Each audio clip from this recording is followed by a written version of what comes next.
ಮಧುಗೌಡ, ನಿಖಿಲ್ ಮತ್ತೆ ನಿಖಿತಾ ಅಂತಾನೆ ಯಾರೋ ಇದಾರಲ್ಲ, ಅವರು ಯಾವ ತರ ಸ್ಟಾರ್ಟ್ ಮಾಡಿದ್ದು ಅಂದ್ರೆ ನಿಖಿಲ್ದು ಒಂದು ಕಾಂಟ್ರವರ್ಸಿ ಆಯ್ತು ಬಾರಲ್ಲಿ ಏನೋ ಕಿರಿಕಾಗಿ. ಅದನ್ನೇ ಇವ್ರು ಸಕ್ಕತ್ತಾಗಿ ಯೂಸ್ ಮಾಡ್ಕೊಂಡ್ರು. ತಕ್ಷಣ ವ್ಲಾಗ್ ಮಾಡಕ್ ಸ್ಟಾರ್ಟ್ ಮಾಡಿದ್ರು. ಅದರಿಂದ ಜನ ಇವ್ರನ್ನ ನೋಡಕ್ ಸ್ಟಾರ್ಟ್ ಮಾಡಿದ್ರು.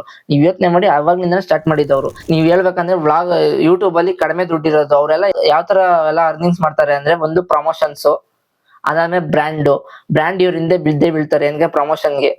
ಇವಾಗ ಒಬ್ಬ 50K ಫಾಲೋವರ್ಸ್ ಆದ್ರು ಇಲ್ಲ ಸಬ್ಸ್ಕ್ರೈಬರ್ ಆದ್ರು ಅಂತ ಹೇಳಿದ್ರೆ ಅವನ್ಗೆ ಪ್ರಮೋಷನ್ ಮಾಡಕ್ಕೆ ಅರ್ಹತೆ ಇದೆ ಅಂತ. ಯಾಕಂದ್ರೆ ಜನ ಅವನ್ನ ನೋಡ್ತಾರೆ ಅಂತ ಅವಳೆ ಪ್ರಮೋಷನ್ಸ್ ಕೊಡೋದು.